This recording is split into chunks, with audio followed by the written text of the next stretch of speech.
2 more years, and y'all get y'all's break. The Allens. Yes. Okay, moving on to the Ravens, number 6 pick, which he has it as Titans because the first trade he said at the beginning. This is where I have Miles Jack, just one spot below DeForest Buckner. Just due to the fact that they do need a lot of help on defense, they do need help with the linebacker position, especially with Suggs not producing, getting injured. Really, the only linebacker they have producing right now is C.J. Mosley. C.J. Mosley could use a lot of help at the linebacker position. I think this is where Miles Jack comes off the board at number 6 to the Baltimore Ravens. All right, Frank. I got 6. I got the Titans, of course. They're trading down, so with the Ravens, they're going to switch. But I have the Titans picking 6, and I think they're going to take Jalen Ramsey, like you said earlier. They want to get a corner. They want to get a secondary player. So Jalen Ramsey is the best one out there. So I think this works out perfect for the Titans. You trade down and you get the guy you want, Jalen Ramsey.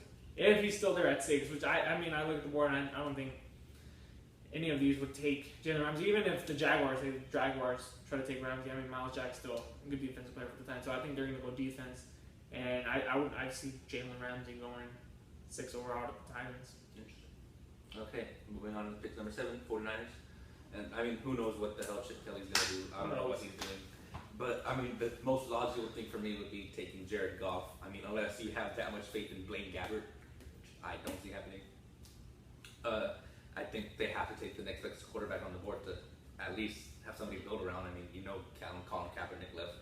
Now you have Blaine Gabbert there. Will he even fit well in a Chip Kelly offense? You just have to address the quarterback position of your San Francisco. I think Jared Goff is the best option. I think that's what they're going to do, or what they should do. But like I said, Chip Kelly's unpredictable. Who knows what he's going to do? I have the same 49ers with the 7th pick, taking Jared Goff. He's a safe pick. He's a good quarterback. Some out of Cal. He knows how to run the pro style offense coming out of the West Coast. I mean, 49ers don't have a quarterback right now. I mean, unless you want to throw in Blaine, but I mean, I don't know. According to the rumor mill, what I was looking at was that a lot of the 49er personnel really, really like Blaine Gabbert. So, I mean, if that's the case, then who knows? But for now, Jared Goff. Yeah, I don't see what, like I said, Chip Kelly, I thought he was going to do great things with the Eagles, and he didn't. He brought in so many people. He released so many people.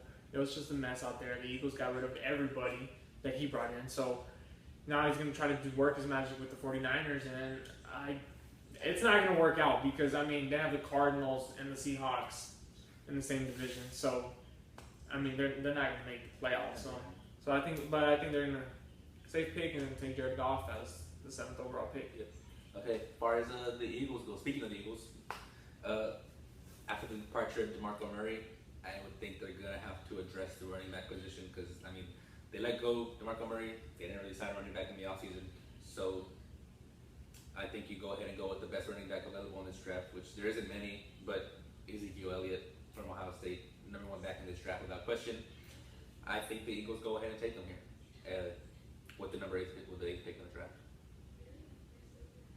Yeah, so like I said, I mean, everybody that Chip brought in, they released Kiko Alonso, Byron Maxwell, DeMarco Murray. I mean, they let go of Mark Sanchez. I mean, shoot, man. I mean, I don't know what the Eagles are doing. I mean, they're cleaning house, but they have no wide receivers. So, I mean, that's one thing. They have no running backs now. I mean, do they even have a quarterback? I mean, if Bradford wants to play, I mean, if he wants, I mean, he's welcome to play when he wants. But so I mean, the Eagles are a mess right now. But I mean, the reason why it wasn't that bad this past year in the NFC East because the whole NFC East was a mess. Yes. But this upcoming year, I think it's gonna be a different story with the Redskins getting stronger, the Cowboys getting stronger, and the Giants getting stronger. So I mean, I think the Eagles are just a mess, but I think they have to take a running back unless they trade down, trade up something. If not, they're going to take Ezekiel Elliott, which is by far the best running back right now in the draft, and he's moved up in the boards. Yes, his draft stock has risen. So I think the Eagles take 8. It's a no-brainer for me. I mean, they need a running back, so I would take Ezekiel Elliott. 9th pick, almost to the end. Buccaneers. Ready? Vernon Hargreaves, cornerback from Florida. I think he has what it takes to be a top top 10 pick. I think the Bucks need enough help with their secondary, among other things, that they're going to go ahead and take him. He's a player I really like, very scrappy, very aggressive. I mean, if you watch his highlights, he plays pretty much every play like his life depends on it. He's a plays with a lot of heart. A little short for being a corner, but I really like this kid. I think the Bucks are going to go ahead and take him to help out with their secondary issues and their cornerback issues. I think this is where Vernon Hargreaves comes off the board, number 9. Number 9 with the Bucks, I got Jack Conklin. He's an offensive tackle. I mean, you have Jameis Winston back there, your number 1 pick from the season ago. He's your franchise quarterback right now.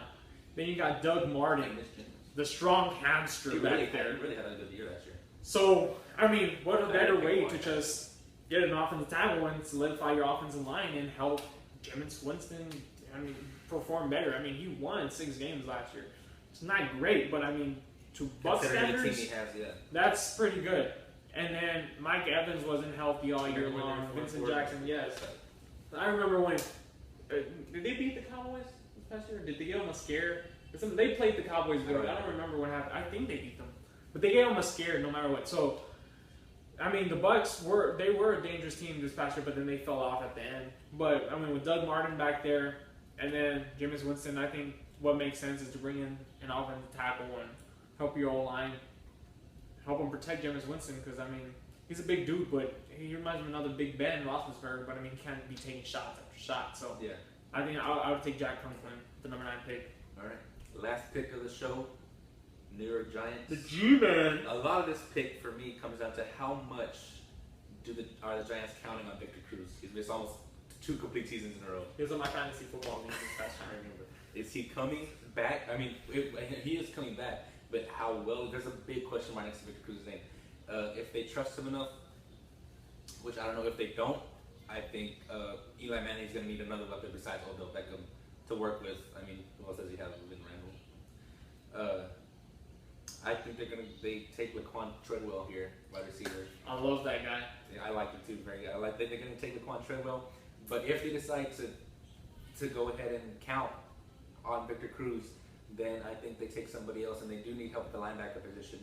Maybe Jalen Smith from Notre Dame would be a logical pick here for them. So it's between Laquan Treadwell and Jalen Smith, but for now I'm going to go ahead and take Treadwell because there's a big question mark next to Victor Cruz. What do you have to do? Well, I'm hoping Treadwell, I hope they don't take Treadwell because I hope he falls down, so one of the teams that I actually like picks him. But, I mean, if the Giants do take him, I'm all for it to knock the Cowboys off. So, but right now at the 10th spot, I got the Giants taking Shaq Lawson out of Clemson. Defensive tackle. Shaq Lawson. So, I mean, I think this kid is very athletic. He's a big guy. He's fast. He can get to the quarterback, sniffs out the running back. He does it all on the defensive side. This past year in the playoffs, in the college football playoffs, this guy carried the Clemson defense when they were tired, when they were out of the game. I mean, he brought them back in it.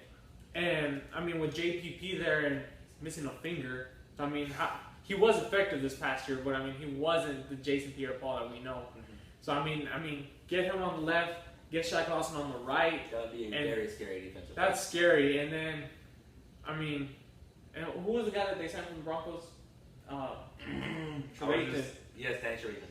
I mean, they overpaid for him, but I mean, he's a good player. But they way overspent for Danny Trevathan. But so I mean, now you bring him in, you have JPP, then you bring in Shaq Lawson. I think the Giants. I mean, you still got to worry on the offensive side, but JPP.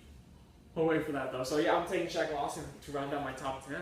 I like it. Okay, well, we're almost out of time, but before we go ahead and end this, I'm going to go ahead and talk basketball for a minute or so real quick. Big day in basketball tonight, April 13th. We have Kobe's final game after a 20-year career going up against the Jazz at Staples Center. So that's going to be huge. And then we also have the Warriors going for 73 wins to break the Bulls record, all-time record.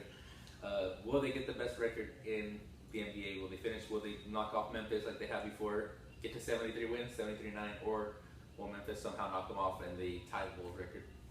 It's all going to happen tonight. What do you think? I mean, first of all, Kobe, I think he's going to take 80 shots tonight. I think his teammate Turk is going to give him the ball. He's going to. They have to lose. Who cares if they lose? I mean, 16 wins. So, I think he's going to take like 80 shots. He's going to score 50 points tonight.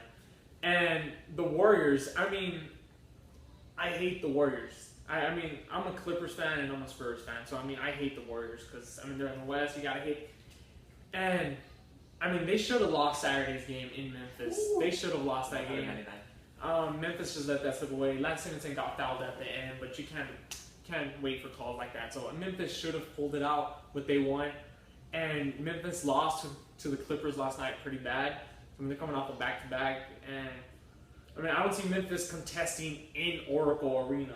So, I mean, I would love for Memphis to win. Like that would make my day if Memphis wins. But I don't see that happening. But if the Warriors do break the record, I think all the pressure's on them now in the playoffs. Because if you don't win the finals, then your regular season was all for nothing. Mm-hmm. So I mean, yeah, you want to go down with the best. That's the best record, but you're not gonna go down as the best team because the Bulls they won 72, but they won the title. So, I mean, I don't even know what to say. I mean, it's insane that they won 73 games, but. And the 76ers can almost lose 73 games at the same time. 71 losing. Okay, well. So what are you going to watch tonight, Frank? You watch the Warriors or the Kobe game? I'll They're going to be on at the same time. I'll probably watch the Kobe game. You're going to watch the Kobe game? I will. Yeah. That's good. That's good. I'll probably watch Kobe. I want to see his farewell. Well, that's pretty much all the time we have today. That wraps it up. So, hope you enjoyed watching. Hope you got enough knowledge to go ahead and make your own mock draft if you want to do that. So go ahead, don't be scared to click subscribe. And we'll be making more videos. We already have it scheduled for next week. It took 4 months. Especially with baseball season in full swing now. A lot to talk about. So thank you all for watching very much, and